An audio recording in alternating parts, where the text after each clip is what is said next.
সেনাপ্রধানের দিক থেকে মূল ভেটোটা ছিল যে ডক্টর মোহাম্মদ ইউনূস কেন, why not any other person. Doctor Mohammad ইউনূসের নামে মামলা আছে, তিনি একজন কনভিক্টেড পারসন। একজন কনভিক্টেড পারসন আসলে কিভাবে একটা দেশের প্রধান উপদেষ্টা হতে পারে? আওয়ামী লীগ একটা লোককে একেবারেই দেখতে পারছে না, এবং বাংলাদেশে তো আলটিমেটলি 30-40% পিপল আওয়ামী লীগকে সাপোর্ট করে। এই 30-40% পিপলের মতামতের বিরুদ্ধে গিয়ে একটা লোককে প্রধান উপদেষ্টা করা উচিত? সেনাপ্রধান লাস্ট আমাদেরকে বলেছিল যে আমি বুকে পাথর চাপা দিয়ে এই সিদ্ধান্তটা মেনে নিচ্ছি। আমাদের এই দীর্ঘমেয়াদী পরিকল্পনাটা করতে হতো যে যখন থেকে আমরা ফার্ম ছিলাম যে শেখ হাসিনাকে চলে যেতে হবে, তারপরে কি হবে? আমরা তো আর শেখ হাসিনা চলে যাওয়ার পরে দেশটাকে ছেড়ে দিতে পারি না। তো এই জায়গা থেকে আমরা দেখা যায় যে এই চিন্তাটা আস্তে আস্তে আসতে থাকে, কিন্তু ওই সময়টাতে আসলে এটা বিশ্বাস করাও কঠিন ছিল যে 5 তারিখের মধ্যেই হয়তো হয়ে যাবে। আমাদের তো এমনকি সশস্ত্র অভ্যুত্থানের প্রস্তুতিও ছিল। 5 তারিখ যদি আমরা সফল না হতাম, হয়তো আমরা অস্ত্র তুলে নেওয়ার ঘোষণা দিতাম, এবং নাইট বাই ভিডিও বার তো রেডি রেখেছিল, আমিও কি ঘোষণা দিব সেটাও রেডি ছিল। তবে এর আগে আমরা এটা অনুভব করি যে পরবর্তীতে আমরা আসলে দেশটার আসলে কি হবে শেখ হাসিনা চলে যাওয়ার পরে। সেই জায়গা থেকে মানে এটা কোনো কালেকটিভ ডিসিশন এরকম ছিল না, এমন না যে আমরা মিটিং করে ডিসিশন নিয়েছি যে ডক্টর ইউনূসকে প্রধান উপদেষ্টা বানানো হবে বা এরকম কিছু। তখন আমার মূলত যোগাযোগ হয় ইয়ের সাথে, যে যোগাযোগ হচ্ছিল আমেরিকান এম্বাসির কয়েকজনের সাথে। এর পাশাপাশি হচ্ছে সাবেক ছাত্রদলের এক বড় ভাই আছেন শামীম ভাই, উনি মিরপুরে অর্গানাইজার হিসেবে খুব ভালো ভূমিকা পালন করছিলেন। তো ওনার সাথে আমার যোগাযোগ হচ্ছিল। উনি মূলত ওনার যোগাযোগটা ছিল মূলত মুশফিকুল ফজল আনসারি ওনাদের সাথে আর কি। তো ওনার মাধ্যমে আমার ডক্টর আলী রিয়াজ, তারপর হচ্ছে বদির আলম মজুমদার স্যারদের সাথে যোগাযোগ হয়। ওনাদের সাথে আমি কথা বলি। 1 তারিখ যখন আমরা আমাদেরকে ডিবি থেকে ছেড়ে দেওয়া হয়, সেদিন প্রাথমিক কথা হয়, কিন্তু 2 তারিখ মূলত আসল কথাবার্তা শুরু হয়। ওনাদের সাথে কথা বলে এবং ওনাদেরকে তখন আমি জিজ্ঞেস করছিলাম যে ডক্টর মোহাম্মদ ইউনূস কি আসবেন কিনা যদি আমরা আহ্বান করি। তো সবার একটা কমন কথা ছিল উনি আসবেন না, কারণ ওনাকে এর আগেও তো অনেকবার চেষ্টা হয়েছে আহ্বান করার। ওই 24-এর নির্বাচনের আগেও একটা আলোচনা ছিল, এবং এর আগেও 19 সালের দিকে একটা আলোচনা ছিল। এর আগেও যখন তত্ত্বাবধায়ক সরকার ছিল তখনও ওনাকে আনার চেষ্টা করা হয়েছিল, বাট উনি সবসময় পলিটিক্যালি থেকে রিফিউজ করেছেন, দূরে থাকতে চেয়েছেন। তো আলী রিয়াজ স্যারও আমাকে বললেন, বদির আলম মজুমদার স্যারও বললেন যে উনি আসবেন না, আরও যাদের সাথে কথা হচ্ছিল উনি রাজি হবেন না, এই ধরনের একটা কথা ছিল। বাট আমি সরাসরি ওনার সাথেই কথা বলতে চাই, এবং তখন হচ্ছে শামীম ভাই আমাকে ওনার বর্তমান যে এপিএস সাব্বির ভাইয়ের নাম্বার দেন। তো সাব্বির ভাইয়ের সাথে যোগাযোগ করার পর সাব্বির ভাই আমাকে বলেন যে আমি তো স্যারের সাথে নাই। তো স্যারের সাথে মঈন চৌধুরী নামের একজন তখন স্যারের প্রাইভেট সেক্রেটারি হিসেবে কাজ করছিলেন। তো সাব্বির ভাই আমাকে মঈন চৌধুরীর নাম্বার দেন। মঈন চৌধুরীর সাথে আমি যোগাযোগ করি 2 তারিখ কি 3 তারিখ হবে, এবং ওনার সাথে আমার কথা হয়। এবং উনি তখন বলছিলেন যে স্যারের একটা ছোটো সার্জারি আছে। স্যার তখন ফ্রান্সে ছিলেন। তো সার্জারি আছে, এবং পরবর্তীতে আমি ওনাকে মেসেজগুলো ক্লিয়ার করার চেষ্টা করি যে আমরা চাচ্ছি এমনটা। তো উনি স্যারের সাথে কথা বলেন। স্যার আমাদেরকে পরে একটা মেসেজ পাঠান যে তোমরা যেটা করতেছো আমি তোমাদের সাথে আছি আর কি। এটা হচ্ছে 2 তারিখের দিকে স্যার একটা মেসেজ আমাদেরকে পাঠান থ্রু মঈন চৌধুরী, কিন্তু তখনও কথা হয়নি। স্যারের সাথে আমার প্রথম কথা হয় হচ্ছে, মানে আমি বারবার ইনসিস্ট করছিলাম সরাসরি কথা বলতে, কারণ সবাই অনুৎসাহিত করতেছে যে স্যার আসবেন না, আদার অপশনস দেখার জন্য, প্রধান উপদেষ্টা হিসেবে অন্য কাউকে দেখার জন্য অনেক নামও আসতেছিল, অনেক নামও সাজেশন আসতেছিল। কিন্তু আমার চিন্তাটা ছিল যে আমাদের যে অর্থনৈতিক ভঙ্গুর পরিস্থিতি, তারপরে একটা বিশেষ পরিস্থিতিতে আমরা সরকার গঠন করলে সেটার জাতীয় আন্তর্জাতিক যেই স্বীকৃতির ব্যাপার আছে, এগুলো আসলে ডক্টর মোহাম্মদ ইউনূস ছাড়া পসিবল হবে না। তো সেই জায়গা থেকে আমি বারবার যোগাযোগ করার চেষ্টা করি। পরে মঈন চৌধুরী স্যারের সাথে আমাকে কথা বলিয়ে দেন। সম্ভবত ওনার নাম্বার থেকেই প্রথম কথা বলা হয়, এবং স্যারকে আমি অ্যাপ্রোচ করার পরে স্যার আমাকে বললেন যে আমি হচ্ছে তোমরা অন্য কাউকে ভাবো। এটা সম্ভবত 3 তারিখ। স্যার বললেন যে, এবং স্যার কয়েকজনের নামও বললেন যে তোমরা ওনাদেরকে ভাবতে পারো। এর মধ্যে 2-1 জন আমাদের উপদেষ্টা পরিষদেও আছে এখন। স্যার বললেন যে আমার লাইফটা তো ডিফারেন্ট, আমি ওইখান থেকে আসবো কিনা। এবং উনি বলেন যে তাহলে, আমি যখন বললাম যে স্যার আপনাকে ছাড়া হবে না, আপনাকে আসতেই হবে, তখন উনি বললেন যে আমি ভেবে দেখি, তোমরাও ভাবো, যদি আদার কোনো বেটার অপশন পাওয়া যায় তাহলে তোমরা ভাবো, আর আমিও ভেবে তোমাদেরকে জানাবো। তো 3 তারিখ তো অনেক কিছু আনসার্টেন ছিল, এক দফা শুধু ঘোষণা হয়েছে, কবে পতন হবে, কবে আসবে, এটা আনসার্টেন ছিল। তো আমার মনে হয় এটাও ডিসিশন নেওয়ার ক্ষেত্রে একটা বাধা ছিল সে সময়। কিন্তু আমি যথেষ্ট, আমার মনে হচ্ছিল যে উনি ডিনাই করলেও he is to some extent positive, মানে যেটা বাকিদের থেকে আসতেছে যে একেবারেই আসবে না এরকম। আসিফ স্যারও বলতেছিল যে আসবে না স্যার, রাজি হবে না। তো আবার আমার মনে হচ্ছিল যে এই লোকগুলো তো সবাই স্যারকে পার্সোনালি চেনে, তো ওনারা বলতেছে, কিন্তু আমরা ইনসিস্ট করি, আমি ইনসিস্ট করি, এবং আমি তখন আসলে বাকিদেরকে জানিয়ে রাখছিলাম যে আমার স্যারের সাথে যোগাযোগ হচ্ছে। তখন এটা কোনো কালেকটিভ ডিসিশন ছিল না যে ওনাকে আমরা প্রধান উপদেষ্টা করব। আমি নাহিদ ভাই, মাহফুজ ভাইদেরকে জানিয়ে রাখি যে আমার ওনার সাথে যোগাযোগ হচ্ছে, দেখি এটা কোথায় যায়। আর সবার কাছেই তো তখন সময়টা আনসার্টেন ছিল যে কখন পতন হবে, কখন সরকার হবে। এটা অনেক ফার সাইটেড আসলে বিষয় ছিল ওই সময়টাতে, কারণ আমাদের মনে হচ্ছিল না যে 5ই আগস্ট পতন হবে, আমাদের মনে হচ্ছিল যে আরও হয়তো দীর্ঘ সময় আমাদের লড়াই করতে হতে পারে। ইভেন সব ধরনের সম্ভাবনাই ছিল, এটা একটা গৃহযুদ্ধের দিকে যাওয়ার পরিস্থিতিও ছিল ওই সময়টাতে। তো পরবর্তীতে যখন এরপরও স্যারের সাথে আমার কমিউনিকেশন, স্যারের টিমের সাথে কমিউনিকেশন চলছিল। 5 তারিখ মূলত স্যারের সাথে আবার কথা হয়। মঈন চৌধুরীর সাথে রেগুলারই কথা হচ্ছিল, প্রতিদিন 2-3 বার কলে কথা বলছিলাম। 5 তারিখ স্যার যখন সার্জারিতে ঢুকবেন, ঢোকার আগে হচ্ছে কথা হয়, যখন শেখ হাসিনা পালিয়ে গেল সন্ধ্যায়, আমরা চ্যানেল 24-এর অফিসে, তখন আমি স্যারের সাথে কথা বলতে চাই যে এখন তো পতন হয়ে গেছে, এখন একটা ডিসিশনে আসতে হবে। তো তখন মঈন ভাই স্যারের সাথে আমাদেরকে কলে যুক্ত করেন।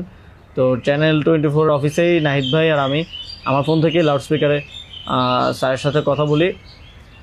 তো স্যারকে আমরা বলি যে স্যার এখন একটা ডিসিশন আসতে হবে, আর স্যারও সার্জারিতে চলে যাচ্ছিলেন তারপরে ডিসিশন দেওয়াটা। তো স্যার এক ধরনের তখন মনোসম্মতি দিলেন যে আমি আসব।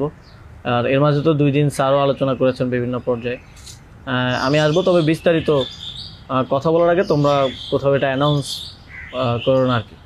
তো এই আলোচনাটা হওয়ার পরে আমরা, অনেকগুলো বিষয় ছিল ডিসকাস করার মতো, আলোচনাটা হওয়ার পরে আমরা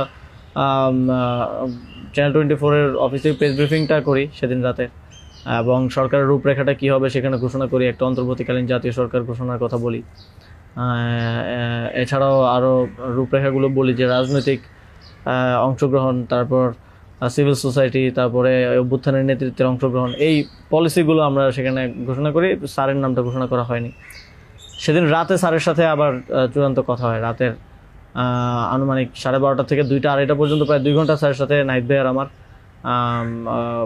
কলে কথা হয়, এবং সেখানে আমরা বিস্তারিত বিভিন্ন বিষয়গুলো আলোচনা করি, এবং স্যারের কিছু কনসার্ন ছিল সেগুলো আমরা ডিসকাস করি যে এটা আবার 1-11 মতো একটা সরকার হবে কি না, মানে আমরা ক্ষমতায় বসবো কিন্তু পেছন থেকে আর্মি আমাদেরকে চালাবে কিনা, অথবা অন্য কেউ আমাদেরকে ডিক্টেট করবে কিনা। স্যারের কনসার্ন ছিল এটা। স্যারের কনসার্ন ছিল যে আমি আসলে আমাকেই স্বাধীনতাটা দিতে হবে, আমি আসলে এটা আর্মি রান করবে কিংবা পেছন থেকে কেউ রান করবে, এটা হলে আমি আসবো না। তো আমরা স্যারকে বলেছি যে আমাদের পজিশনে এটাই, যে গভর্নমেন্ট যদি আমরা ফর্ম করি, গভর্নমেন্ট স্বাধীনভাবে কাজ করতে হবে, এবং এখানে সেনাবাহিনী কিংবা অন্য কোনো অথরিটি যদি হস্তক্ষেপ করতে চায়, সেক্ষেত্রে আমরা মাঠ থেকে সেটাকে চ্যালেঞ্জ করবো আর কি। তো এই ধরনের একটা নিশ্চয়তা স্যারকে আমরা দিই আমাদের এন্ড থেকে। তারপর এক ধরনের কথা হয় যে উপদেষ্টা পরিষদ কেমন হবে, স্যার আমাদেরকে বলেন যে তোমরা ঠিক করো, আর স্যার কিছু সাজেশন দেন। স্যারের টিম থেকে 6 তারিখ সম্ভবত প্রায় 5 তারিখ রাতেই 23-24টা নাম আসে আমার কাছে। তো ওই নামগুলোর সাথে আমরা যে নামগুলো ঠিক করি প্রায় কমন ছিল অনেকগুলো। তারপর আমরা একটা লিয়াজু কমিটি করা হয়, যারা হচ্ছে সকল রাজনৈতিক দলের সাথে আলোচনার ভিত্তিতে একটা উপদেষ্টা পরিষদ গঠন করবে। তো ওই লিয়াজু কমিটির আহ্বায়ক ছিল মাহফুজ ভাই। তো ওনারা কমিউনিকেশন শুরু করে দেয় জামাতের সাথে, বিএনপির সাথে, আরও যারা রাজনৈতিক দল আছে, সিভিল সোসাইটি আছে, তাদের সাথে যোগাযোগের মাধ্যমে সবার থেকে নাম প্রস্তাব আসতে থাকে। কিছু নাম ছিল কমন, আমাদের এখানেও কমন, যেমন কিছু মানুষজন, যেমন সালাউদ্দিন আহমেদ স্যার, উনি তো অর্থনীতিতে বাংলাদেশে মানে এই মুহূর্তে যদি আমরা চিন্তা করি তাহলে ওয়ান অফ দ্য বেস্ট। তো ওনার নামটা সব দিক থেকে আসে। তো এরকম কিছু কমন নাম আসে, আবার কিছু নাম দেখা যায় আমরা ইনক্লুড করি বা কোনো এক পক্ষ থেকে আসে, কিন্তু অন্য পক্ষ এটাকে আবার রিফিউজ করে। বিএনপির কিছু নামের ব্যাপারে আপত্তি ছিল, তাদেরকে পরে নেওয়া হয়নি। তো এভাবে একটা মোটামুটি সবার সাথে কনসালটেশনের ভিত্তিতে একটা উপদেষ্টা তালিকা করা হয়। এবং যেদিন স্যার ল্যান্ড করে বাংলাদেশে আসেন 8 তারিখ দুপুরে, আর্মি থেকেও কিছু নাম প্রস্তাব করা হয়। কিন্তু আমরা একটু প্রায় 5-6টা নাম আমরা একটু ঘেটে দেখলাম যে এই লোকগুলো ওইভাবে সর্বজন গ্রহণযোগ্য না। এবং আরেকটা সমস্যা হচ্ছে তাদের অনেকেরই হয় না যে সফট আওয়ামী লীগ অ্যান্ড আওয়ামী লীগের সিভিল সোসাইটি হিসেবে পরিচিত, অথবা তাদের ব্যাকগ্রাউন্ডটা একজন আর্মি অফিসিয়ালসের নাম ছিল সেখানে, এক্স আর্মি অফিসিয়ালস। তার ব্যাকগ্রাউন্ড আমরা দেখি যে তিনি ইন্ডিয়ায় তিনি 4 বছর ছিলেন এবং 4 বছরে তিনি কয়েকটা কোর্স করেছেন সেখানে। সো আবার ওনার ব্যাপারে জনমত হচ্ছে র কানেক্টিভিটি আছে। তো ওই নামগুলো আমরা কেটে দেই এবং সেখানে আর্মি কিছুটা নাকশ হয় যে এই নামগুলো কেটে দেওয়ার পরে। এবং ওই স্যারের সামনে রেখেই, কারণ স্যার ওই যখন লাউঞ্জ ভিভিআইপি লাউঞ্জে স্যার ছিলেন এয়ারপোর্টে, তো স্যারের সামনে রেখে আমি আর আসিফ স্যার নামগুলো কেটে দিই যে এই নামগুলো তো আমরা দেই নাই। সেখানে আর্মি চিফও ছিলেন। তো আমাদের ইয়েটা ছিল ওইটাই যে আগের রাতে আমরা যেটা কথা বললাম যে এই উপদেষ্টা পরিষদে যদি আর্মির লোকজনই বেশি থাকে তাহলে তো এটা দিন শেষে আর্মি ব্যাগ আবার 111 টাইপ গভর্নমেন্টই হচ্ছে। সেই জায়গা থেকে আমরা এই নামগুলো নিতে চাইনি। তবে সেখানে আমরা যুক্তি দিয়েছি যে কারণ সবার প্রোফাইলটা যখন আমরা একটু ঘাটাঘাটি করেছি দেখেছি সবারই কোনো না কোনো প্রবলেমেটিক এলিমেন্ট সেখানে আছে। হয় তার র কানেক্টিভিটি হিসেবে জনমত আছে, মানুষের মধ্যে গুঞ্জন আছে, অথবা তার আওয়ামী লীগের সিভিল সোসাইটি হিসেবে পরিচিতি আছে। তো এই ধরনের একটা বিষয় ছিল ওই 5-6টা নামের মধ্যে, যে কারণে আমরা সবগুলো নামই প্রায় কেটে দিই। শুধু একটা নাম আমরা রেখেছিলাম সিএসটি উপদেষ্টা যিনি আছেন, কারণ আমাদের কাছে মনে হচ্ছে ওইটা সেন্সিটিভ জায়গা এবং দেশের এরকম একটা ট্রানজিশন টার্মাল সিচুয়েশনে যেহেতু আর্মি পুরোপুরি আমাদের পার্বত্য অঞ্চলের সমস্যাগুলো ডিল করে, তো সেখানে তাদের কথাটা রাখা উচিত। সেই জায়গা থেকে ওনার নামটা আমরা রাখি, শুধু আর্মির প্রপোজাল থেকে বাকিগুলো কেটে দেওয়া হয়। তো এভাবেই একটা এবং এছাড়াও আরেকটা ইয়ে ছিল যে 6 তারিখ আর্মির সাথে আমাদের একটা বৈঠক হয়, 3 বাহিনী প্রধান তারপর রাষ্ট্রপতি, প্রায় 4 ঘন্টার একটা বৈঠক হয়। যেটার মূল কথাটা ছিল যে সেনাপ্রধানের দিক থেকে মূল ভেটোটা ছিল যে ডক্টর মোহাম্মদ ইউনূস কেন, why not any other person. তো আমরা আমাদের জায়গায় অ্যাডামেন্ট ছিলাম, বিকজ আমরা তো 5 তারিখ রাতেই ঘোষণা দিয়ে দিয়েছি যে doctor Mohammad Yunus will be the chief adviser of the next interim government. এবং সেটা এক ধরনের বৈপ্লবিক কায়দায় আমরা ভিডিও বার্তা দিয়ে ঘোষণা দিয়ে দিয়েছি, আমরা কোনো নিয়মের কিংবা সংবিধানের তোয়াক্কা সে সময়টাই করে নেই। কিন্তু উনি বারবার বলার চেষ্টা করছিলেন যে ডক্টর মোহাম্মদ ইউনূসের নামে মামলা আছে, তিনি একজন কনভিক্টেড পার্সন আসলে কীভাবে হতে পারে, একটা দেশের প্রধান উপদেষ্টা হতে পারে। তো আমরা যখন এগুলো ডিবাঙ্ক করতেছিলাম কথাগুলোকে যে এগুলো তো আওয়ামী লীগের সময়ের পলিটিক্যালি মোটিভেটেড মামলা, এই মামলা তো দেখা গেছে সবার নামে পাওয়া যাবে, আমাদের নামেও আছে। তো এটা বলার পর আবার ওনারা আরেকটা কথা বললেন যে সোসাইটির একটা বড় অংশ তো আসলে ওনাকে হেট করে, এবং বড় অংশ বলতে উনি তখন সরাসরি বলেছেন যে আওয়ামী লীগের অন্তর্বর্তীকালীন সরকারটা তো সবার কাছে গ্রহণযোগ্য হতে হবে। এখন আওয়ামী লীগ তো ডক্টর মোহাম্মদ ইউনূসকে 2 চোখে দেখতে পারে না, একদম অপছন্দ করে। তো এখন এই আওয়ামী লীগ একটা লোককে একেবারেই দেখতে পারছে না, এবং বাংলাদেশে তো আলটিমেটলি 30-40% পিপল আওয়ামী লীগকে সাপোর্ট করে। এই 30-40% পিপলের মতামতের বিরুদ্ধে গিয়ে একটা লোককে প্রধান উপদেষ্টা করা উচিত। তো আমরা তখন বললাম আওয়ামী লীগ এমন কিছু না যেটা নিয়ে এখন আমাদের কনসার্ন হওয়া উচিত। আওয়ামী লীগকে আমরা পরাজিত করেই এই প্ল্যাটফর্মে আসছি, এখানে আমরা বসছি। আওয়ামী লীগ কি চাইলেও না চলে এটা এখন আর ম্যাটার করে না কোনোভাবেই। কিন্তু উনি বারবার এই কথাটা ঘুরে ফিরে বলতেছিলেন যে এই সরকার তো একটা নির্বাচন আয়োজন করবে, এই জন্য বিএনপি আওয়ামী লীগ সবার কাছে এই সরকারের গ্রহণযোগ্যতা থাকা প্রয়োজন। আওয়ামী লীগ তো প্রধান ডক্টর মোহাম্মদ ইউনূসকে একেবারেই দেখতে পারে না, ওনাকে আওয়ামী লীগ মেনে নেবে না উনি আসলে। কিন্তু আমাদের কথা ছিল যে আওয়ামী লীগ তো এখন আর এই মুহূর্তে ডিসিশন মেকিংয়ে আওয়ামী লীগ ম্যাটার করে না। এটা গণহত্যা ঘটনার পরে সে কি ভাবলো বা তার কি পজিশন, দ্যাট ডাজন্ট ম্যাটার। এরপরও ওনারা নানা ধরনের যুক্তি দিতে পারে, এবং শেষে 4 ঘন্টা এই বিষয়ের উপরে ডিসকাশন হয়। 4 ঘন্টা, আধা ঘন্টা হয়তো অন্যান্য ইস্যুস নিয়ে ডিসকাস হয়েছিল, বাট 4 ঘন্টা প্রায় 3.5 ঘন্টা এই ইস্যু নিয়ে ডিসকাস হয়। তো এখানে আসছিলাম আমি, নাহিদ ভাই, মাহফুজ ভাই আর নাসির ভাই। আর বাকি আমাদের সাথে যারা ছিল তারা বাইরে অপেক্ষা করছিল। আসিফ স্যার ছিল, তারপরে তানজিমুদ্দিন স্যারও ছিল, আরও সমন্বয়িকা ছিলেন আরও 10-12 জন, সবাই বাইরে অপেক্ষা করছিল আর কি এই 4 ঘন্টা। তো তারা বারবার 2বার হচ্ছে বিরতি দিয়ে আমাদেরকে আবার ভাবতে বলে আবার চলে যেত, আবার এসে আবারও একই জায়গা থেকে কথা শুরু করতো। মানে আমরা বুঝতে পারছিলাম যে ডক্টর মোহাম্মদ ইউনূসকে এখানে এস্টাবলিশমেন্ট কোনোভাবেই চাচ্ছে না। আর আমাদের কথা ছিল আমরা ঘোষণা দিয়ে দিছি, এবং আমরা এক ধরনের হুমকি সুরে সেখানে বলি যে যদি এটা রাষ্ট্রীয়ভাবে না হয়, যদি রাষ্ট্রপতি ঘোষণা না দেয় ডক্টর মোহাম্মদ ইউনূসকে প্রধান উপদেষ্টা হিসেবে, তাহলেও আমাদের কিছু যায় আসে না, কারণ আমরা অলরেডি ঘোষণা দিয়ে দিয়েছি। আমরা আমাদের তৈরি করা উপদেষ্টা পরিষদ নিয়ে শহীদ মিনারে গিয়ে শপথ নিব। এই হুমকিটা দেওয়ার পরে তারা একটু মানে নড়েচড়ে বসে, এবং তারা গিয়ে রাষ্ট্রপতির সাথে ডিসকাস করে আসে। এবং সেনাপ্রধান লাস্ট আমার মনে পড়ে আমাদেরকে বলেছিল যে আমি বুকে পাথর চাপা দিয়ে এই সিদ্ধান্তটা মেনে নিচ্ছি। এবং আমাদের জায়গাটা ছিল খুবই রিজিড, যে ডক্টর মোহাম্মদ ইউনূসকে না আনতে পারলে এখানে একটা শক্ত সরকার গঠন করা পসিবল হবে না। এবং আর্মির যেই মোটিভেশন ছিল, এটা আবার 1-11-র মতো একটা সরকার গঠন করার তাদের মোটিভেশন ছিল।